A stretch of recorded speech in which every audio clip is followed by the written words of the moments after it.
Columbus, fighting in this struggle, fighting in this movement, and she's going to tell us some about that, and I think it's going to be super inspiring because what she's done is what all of us need to be doing. Go ahead, Elisa. Thank you. I need the megaphone. So. Hold it. Can you hold it? Yeah, if you hold it. So, can you hear me? Yeah. So, can you hear me now? Yeah. Yes. Good. Great, I'm a phone commercial.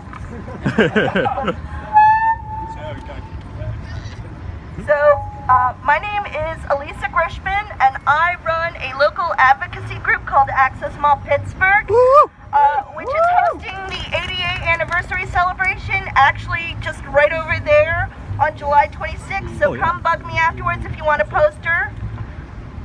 That's my little prop. So you may or may not recognize me from my recent appearances on Rachel Maddow Show and Esquire Magazine, or one of over 3 million viewers on YouTube. But I am the woman who was dumped out of her wheelchair by Columbus police a week ago.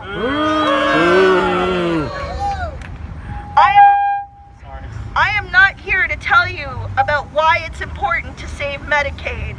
I'm also not going to give you statistics on the millions of people with disabilities who will lose their lives with the cuts and caps currently being proposed by the Republican Congress.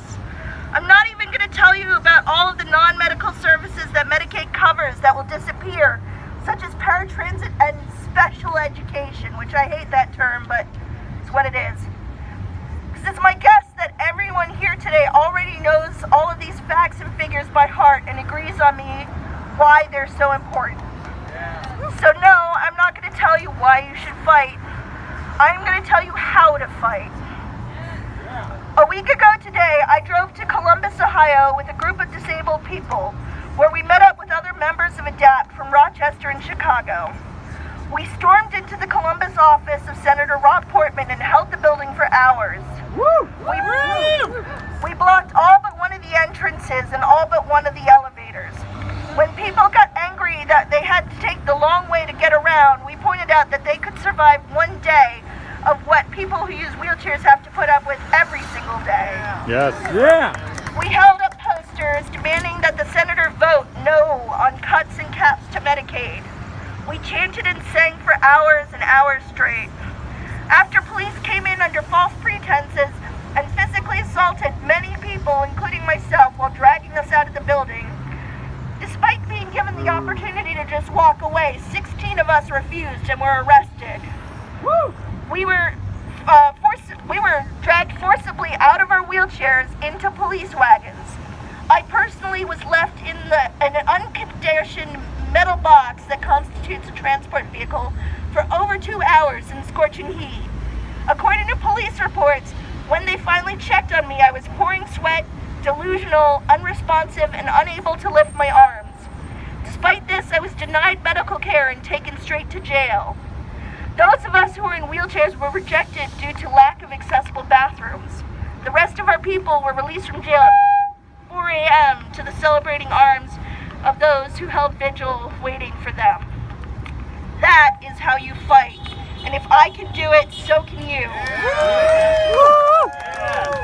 Coming to rallies is good because it's a way to energize yourself so you can jump back into the fray.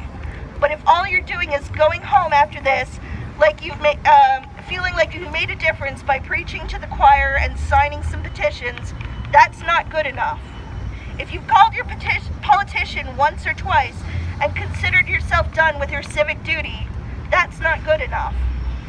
If you're not calling or writing to or visiting your elected official's office several times a week, or engaging with people who don't think we should save our health care and talking to them about why Medicaid matters, or taking over government offices and demanding to speak to the people who have the power to make these decisions, that is not good enough. The government should be afraid of its people, not the other way around.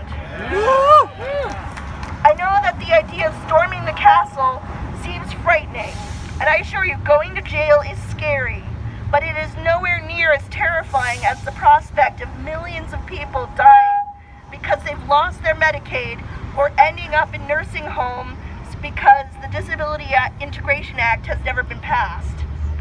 So I say this not just to the crowds here, but I say this to everyone in America. You've got two choices right now. You can come up here and look me in the eyes and tell me to my face that my life is less important than you staying in your comfort zone. Or you can go out there and fight like your life depends on it, because mine sure as hell does. Choose wisely.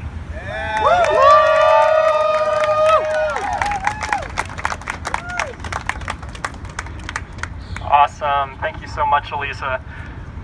Super inspiring story, and it's exactly those sorts of things that we all need to be doing moving forward here. And it's not just Medicare, it's living wages, it's housing, it's good education, clean drinking water, habitable environment. All of these sorts of things are connected, and we have to build a movement that can win all of this and more.